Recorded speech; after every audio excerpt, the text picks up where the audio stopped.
I ain't saying nothing, bro. Snitches get stitches. There you Basically go. what he said. Every time he opens his mouth about Rodgers, he's telling us something. Absolutely. So tell us something then about the quarterback position. You've played it. How critical is it for Rodgers to be with the Jets and work out with this team with those receivers? Oh, it's monumental. You know, we talk about Aaron Rodgers all the time on this network. Every network does. But if I'm the Jets, I want to see him doing discount double jet as soon as possible, right? You like that one?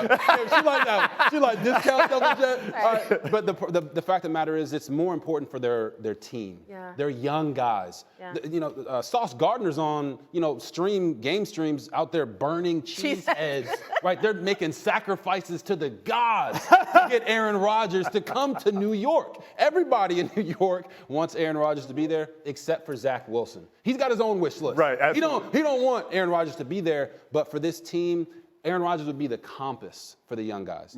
Show them how to win. Show them how to be a professional. So for him to do that, he's got to be in the building.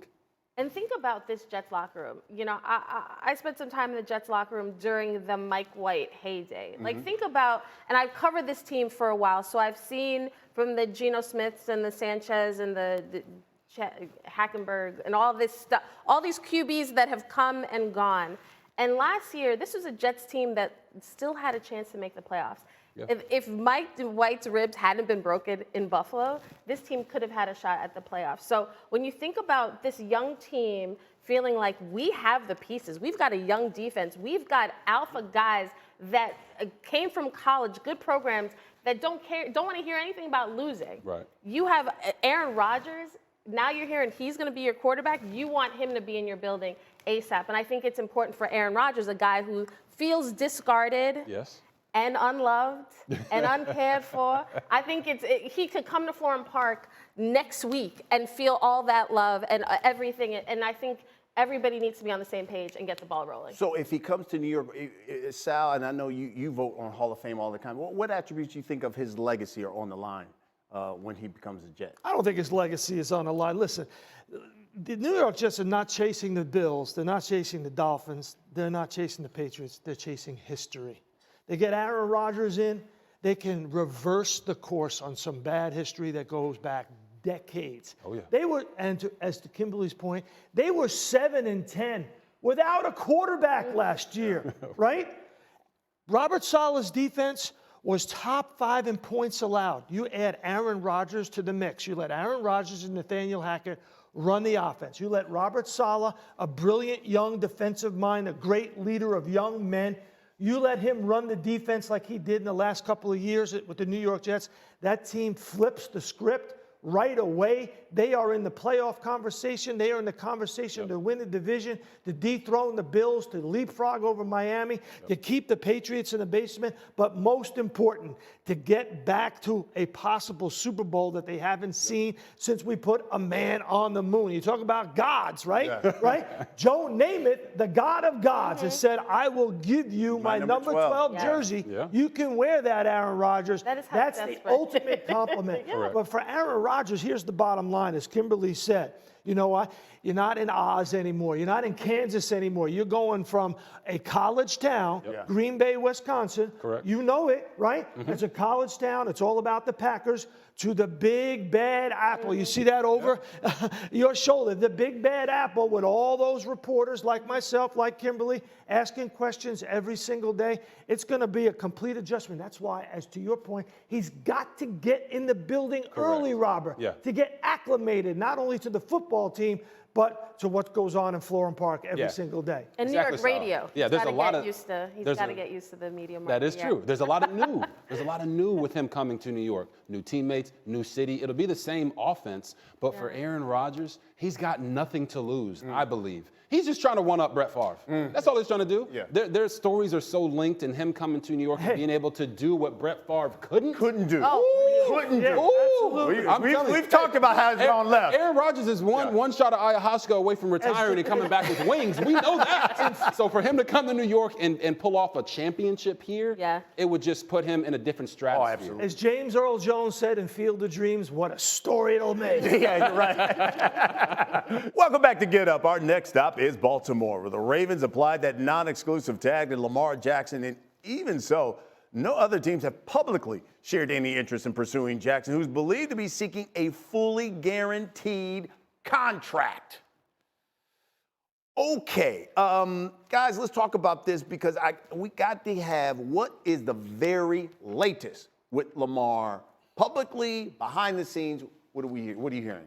Behind the scenes and publicly, there's been no movement in any sense from the Ravens and Lamar coming together on a deal or another team calling Lamar directly. I can tell you that there is a family friend of the Jacksons who has called a couple teams serving as his representative. Now, this individual, not NFLPA certified, so teams are not going to discuss business with this person. The only person that teams will discuss business with is Lamar Jackson. But so far, there have been no teams showing interest. And that is what surprises me. And I think it surprises both sides because the Ravens and Lamar never thought we'd be here. The Ravens have always maintained, we love you, we want you. But as we discussed, how do you show love in the NFL? You want loyalty? Then pay me. And Lamar is looking, listen, you could say what you want about he should have signed that whatever offer that the Ravens gave him, but Lamar is looking at the QB landscape saying, I've been not just a good quarterback, I've been a good locker room guy. I've been a great city guy, community guy. I've been an MVP. Like, I've caused no problems here.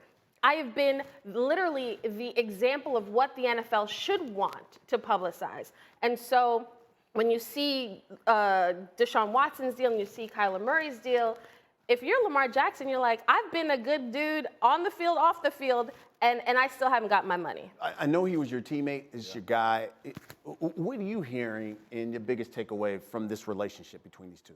Well, one, the relationship I don't even want to say salvageable because I don't think that it's in a bad place. As Kimberly stated, it's just about the money. At this point, he wants to get paid. He's not panicking. He's not worried that no teams have contacted him. He's willing to let this play out as long as possible. But to Kimberly's point also, NFL owners are punishing Lamar in the way that, honestly, they should have punished Deshaun Watson with disinterest. Lamar Jackson is deserving of a contract that is bigger and more guaranteed than Deshaun Watson got. But NFL owners do not want to make that the precedent. You've seen it since Deshaun Watson's deal. You've had Kyler Murray sign. You've had Aaron Rodgers sign. Now, just think about what he just said. This is amazing that you just said that, right? Yeah. NFL owners are punishing Lamar Jackson, who, as you said, has been a perfect citizen on and off the field, in the locker room, in his community. Correct.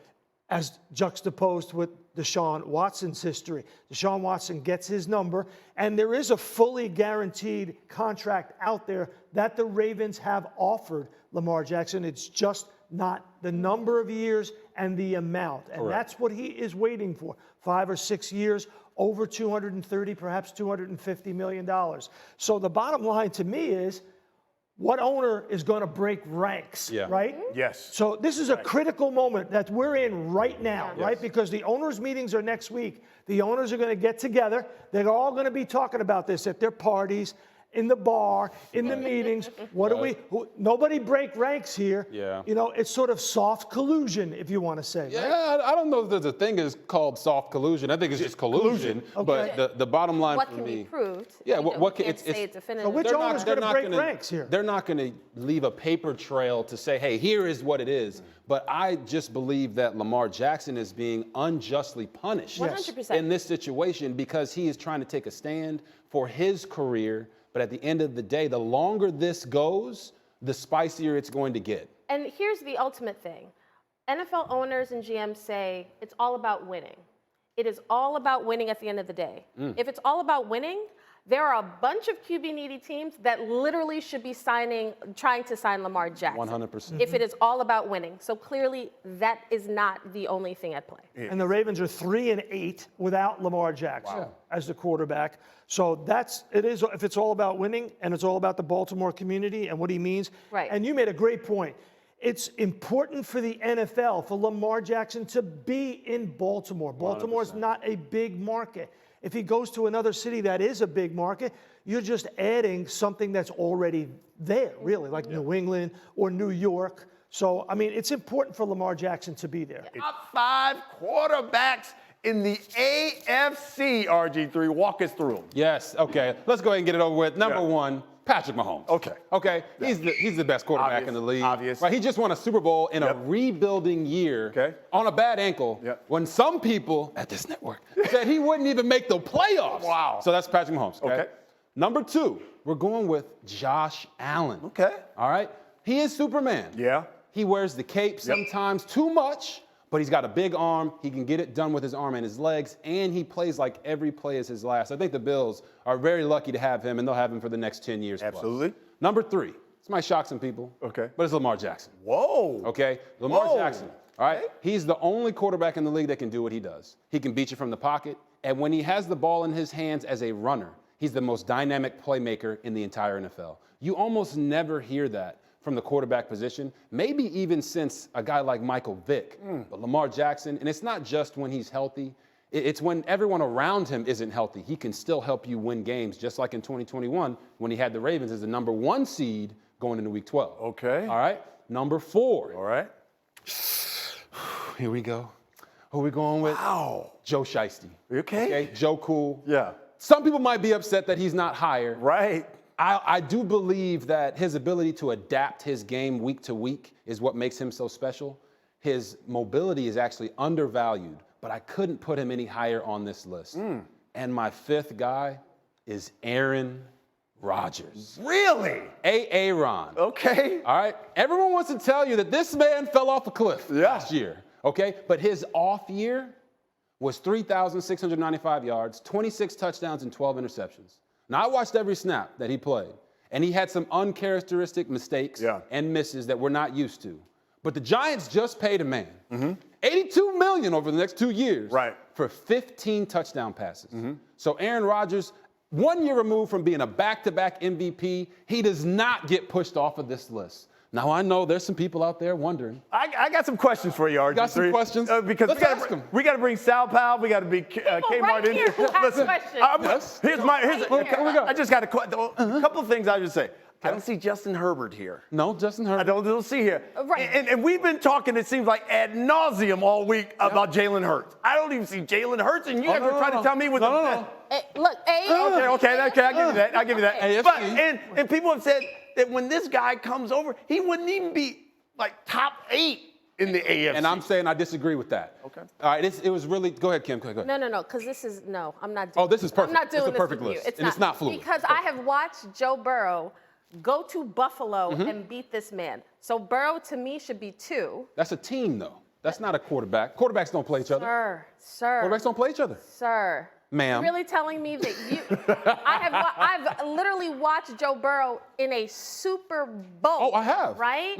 I have not seen that. I love Josh Allen, but you can't put Joe Burrow at 4 and Josh Allen at 2 when Joe Burrow has outplayed this guy literally on his own home turf and made it to the Super Bowl. That's the team outplaying. The Absolutely. quarterbacks don't play each other. Sal Powell? Go ahead, Sal. Here's what I'm doing. I'm picking Aaron Rodgers, and I'm putting him right there. I don't disagree with that. Number 2, Joe Burrow, number 3, Lamar Jackson comes down. Lamar Jackson, he's missed 31% of his games in the last 2 years. I know he's your guy, but he's missed a lot of games. He's Baltimore's guy. You said he sounds like Bashotti. Oh, my goodness. That's wrong. Baby, you putting Aaron Rodgers at 2? I'm putting Aaron Rodgers at 2 right behind Patrick Mahomes. And if Aaron Rodgers goes to the Jets, it's going to be Mahomes and the Jets. Chiefs and the Jets in the AFC Now, Brian, Championship. here's the one thing I will say. This is a very hard list to crack because there's no Justin Herbert and there's no Tua Tagovailoa. Now, there's a massive contingent out there that debate those two guys back and forth. But if you took the top 7, they would be in this list. But because these are my top 5 guys, that's why I excluded those 2. It's not that they're not great quarterbacks. I think that these guys are better. Okay. All right. This is wrong, but it's fine. No, it's right. It's 100% if you think right. Lamar Jackson is a better quarterback than Rodgers, then you're saying the Jets are literally going after the wrong guy. 100%. Okay. Where the camera at? Great point. The Jets. The Jets should be giving up 2 number 1s to go get Lamar Jackson for the next 5 to 10 years instead of trying to rent Aaron Rodgers for 1 to 2. That's all I'm saying. You're right about that. Wow. And that's why I said, hey, could this deal even fall apart? Because if you're the Jets. Ryan was so mad at this list. He was like, where's Jalen Hurts? Yeah, where's Jalen Hurts? He's in the NFC, Brian. Well, that's because that's all I heard from this guy. For the past week, that's all I've heard is Jalen Hurts. By the way, be careful with that Jalen Hurts ad nauseum stuff. I listen to everything you say about Jalen Hurts, all right? Just watch that. Watch it. Watch it. By the way, and let's put Dak Prescott on here somewhere, by the way. Thank you for watching ESPN on YouTube. For live streaming sports and premium content, subscribe to ESPN+.